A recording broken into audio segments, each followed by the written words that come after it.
I think, you know, the corner. We're on the corner. Yeah, right now we're on the corner of St. Philip. No, I'm sorry. Let's start that over now.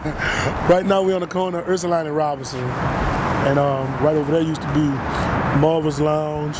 Right here used to be the world famous Roots Cozy Corner. And it was my grandmother's godmother. And a lot of the local musicians used to come out and hang out right here at these ballrooms. And we also had the Caledonia down the street, the Candlelight. We had Three Brothers around the corner. Caledonia, like the song? Yeah, like the song, Caledonia. Was it a person? It actually was. They named it after. I don't tell you the truth. I don't know who they named it after. When I was born, it was here. I love the song. Yeah, nice song. Used to be a pretty nice ballroom too. Okay. Yeah, but these ballrooms used to cater to a lot of the musicians around here, and a lot of musicians in the brass band and the jazz world used to hang out right here. So they gave a lot of the neighborhood, a lot of times had the opportunity of meeting with the local celebrities, because the musicians in New Orleans was local celebrities here because they got to travel the world and really, you know, expose the world of New Orleans and the things that we were doing out here. And this neighborhood used to have the bands that was really big out of town come here and play in these little ballrooms and pack the house. So to a kid that's coming in this neighborhood, seeing the guy that everybody look up to, you know, it kind of persuade you to be a musician sometimes. It become something that you see on a regular basis that's a cool thing. So we could take a walk down here, and I grew up all this neighborhood. This is my daughter right here. As a matter of fact, Mr. Bennett Jones, one of the famous drummers out of New Orleans, plays in a brass band. He started the Treme brass band. He was actually in the Dirty Dozen brass band and chose a few. He used to live right here. So like I'm saying, the musicians was all around here. You didn't have too many places that you can go and didn't see a musician. And then the neighborhood was very warm, and you had Miss Doris, she still stays there with it was the Kendricks at the time. It's still the Kendricks, and they played like a role in this neighborhood as like a family member, because you grew up in the neighborhood. It wasn't just that you stayed right here or right there. Everybody in the neighborhood knew you. Miss Sealy used to live right here.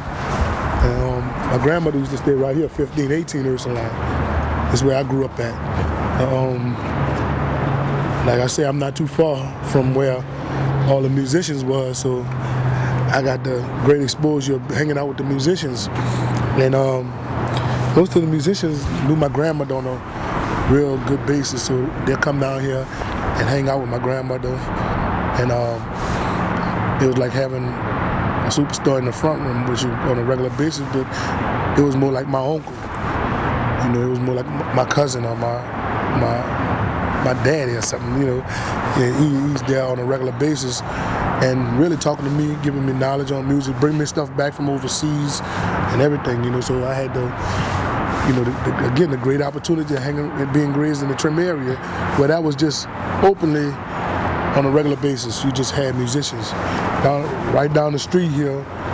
Could you say, you know, if you want to sort of attach the generations end to end, how old were the older ones who really were bringing it from the furthest back, that you would meet? Man, I had the great pleasure of meeting and hanging out and gigging with Anthony Tuba Fat Lacy, Milton Baptiste, Duke DeJong. That was the founder of Olympia Brass Band. All these musicians was just around here, and I was considered older. I would say I was like around 13, and it was in the late 40s, early 50s, and I got to gig with them. I got to hang out with these cats.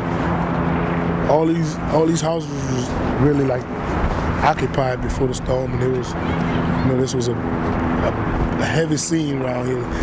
brass bands and just musicians. Period was always a scene around here. On the street a lot, playing on the street a lot. Always. The Rebirth was formed in this lot. It used to be a house. It wasn't really formed, but they actually grew to getting bigger. For the lot. Yeah. Rebirth Brass Band was used to start up practicing right here in this lot and goes back. Corey Henry grew up in this house right here, that yellow house right there. We both went to school over here at Joseph A. Craig School, and he had music in the school. We had Mr. Berkelotz that came to Craig School and used to teach all the kids how to play music. And he went around to different schools, you know, so that's a big part of why music is needed, because you have to start off at a young age. You have to learn so much in music.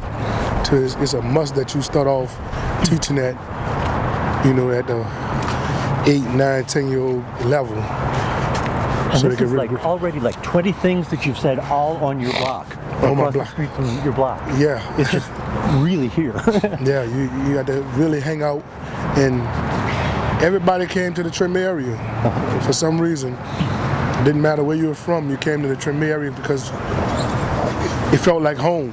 You know, the people of Treme really make you feel like you from this area around here. And there's always a party or something going on. We always have a party around here.